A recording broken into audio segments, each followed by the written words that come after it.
Welcome to FinCare India. Feel the rhythm of smart money. सोचो, एक इंसान है, अच्छी जॉब है, सैलरी टाइम पे आती है, फिर भी मंथ के एंड तक पैसा खत्म हो जाता है। और दूसरा इंसान है, same salary, same city, same lifestyle, लेकिन उसके पास सेविंग्स भी है, इन्वेस्टमेंट भी है और टेंशन भी कम है। डिफरेंस क्या है? Luck, job, background? नहीं, डिफरेंस है सिर्फ एक चीज का, पर्सनल फाइनेंस का नॉलेज। इंडिया में हमें सब कुछ सिखाया जाता है, मैथ्स, साइंस, हिस्ट्री, कोडिंग, लेकिन जो चीज पूरी जिंदगी का बेस है, पैसा कैसे मैनेज करें, वो कोई नहीं सिखाता। इसलिए आज हम ये वीडियो बना रहे हैं। अगर आप इस वीडियो को पूरा देख लेते हो तो आपका पैसों को देखने का नजरिया बदल जाएगा। सबसे पहले बेसिक से शुरू करते हैं। पर्सनल फाइनेंस क्या होता है? पर्सनल फाइनेंस मतलब होता है अपने पैसों के साथ सही डिसीजंस लेना। 4 सवाल आते हैं। मैं पैसा कैसे कमा रहा हूं? मैं पैसा कहां खर्च कर रहा हूं? मैं पैसा कैसे बचा रहा हूं? मैं पैसा कैसे बढ़ा रहा हूं? अगर आप इन 4 सवालों का जवाब जानते हो तो आप पर्सनल फाइनेंस समझते हो। मान लो राम और श्याम 2 दोस्त हैं, दोनों 40,000 रुपए सैलरी कमा रहे हैं। Ram no budget, EMI on phone and bike, no savings. Shyam expense track करता है, इमरजेंसी फंड भी जमा करता है और साथ ही SIP इन्वेस्टमेंट भी करता है। 5 साल बाद राम बोलता है सैलरी कम है और श्याम बोलता है पैसा काम कर रहा है। Salary same, result different. पर ऐसा क्यों? इसके लिए हमें पर्सनल फाइनेंस के पिलर्स को समझना पड़ेगा। पर्सनल फाइनेंस को अगर बिल्डिंग मान लो तो उसकी 5 स्ट्रॉन्ग पिलर्स होती हैं। इनकम मतलब सिर्फ सैलरी नहीं होती। इनकम हो सकती है salary, business income, freelancing, rental income, side income जैसे यूट्यूब वीडियो बनाना या फिर अपनी इन्वेस्टमेंट्स पर रिटर्न ऑन करना।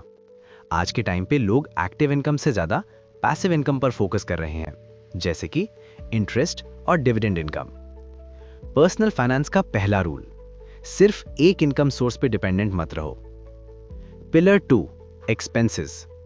मोस्ट इंडियंस यहीं फेल हो जाते हैं। Unplanned expenses, lifestyle inflation, EMI culture. अगर आप ये नहीं जानते कि पैसा कहां जा रहा है तो पैसा कभी कंट्रोल में नहीं आएगा। इसलिए आपको हमेशा पता होना चाहिए कि आपका पैसे आखिर स्पेंड कहां हो रहा है, चाहे वो नॉमिनल अमाउंट ही क्यों ना हो। Pillar 3, savings. सेविंग्स मतलब जो पैसा बचा वो नहीं, सेविंग्स मतलब जो पैसा पहले अलग कर दिया जाए।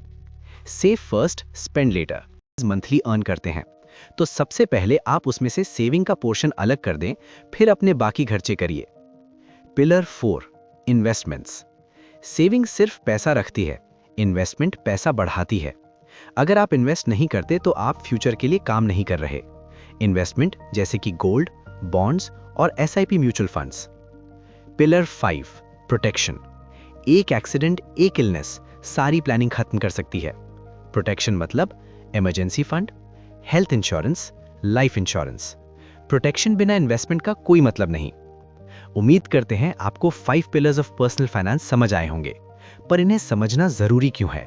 अब बात करते हैं इंडिया की। Medical costs sky high, inflation 6 से 7%, नो पेंशन सिस्टम, पेरेंट्स की डिपेंडेंसी, जॉब इनसिक्योरिटी। इन सब चीजों के बाद ही और भी इंपॉर्टेंट हो जाता है कि आप पर्सनल फाइनेंस को लाइटली ना लें। 50,000 आज कमा रहे हो और इन्वेस्ट नहीं कर रहे तो 10 साल बाद आप फाइनेंशियली वीक होंगे। इंडिया में पैसा कमाना अचीवमेंट नहीं है, पैसा संभालना अचीवमेंट है। अगर आप पर्सनल फाइनेंस इग्नोर करते हो तो फ्यूचर में 5 चीजें फिक्स हैं। EMI trap, credit card debt, emergency loans, retirement tension, regret. सबसे महंगा लोन होता है फाइनेंशियल इग्नोरेंस का लोन। लेकिन अगर आप पर्सनल फाइनेंस को सीखते और समझते हो तो क्या होगा? पैसा का control, mental peace, confident decisions, wealth creation, family security. Personal finance का गोल अमीर बनना नहीं, सिक्योर बनना है। आखिर में पर्सनल फाइनेंस किसको और कब स्टार्ट करना चाहिए? स्टूडेंट्स बोलते हैं बाद में, जॉब वाले बोलते हैं सैलरी बढ़ने के बाद, बिजनेस वाले बोलते हैं टाइम नहीं। लेकिन सच ये है कि बेस्ट टाइम था 10 साल पहले, सेकंड बेस्ट टाइम है आज। पर्सनल फाइनेंस कोई लग्जरी नहीं है, ये सर्वाइवल स्किल है। इस चैनल फिनकेयर इंडिया पर हम पैसों को सिंपल बनाएंगे, डर को नॉलेज में बदलेंगे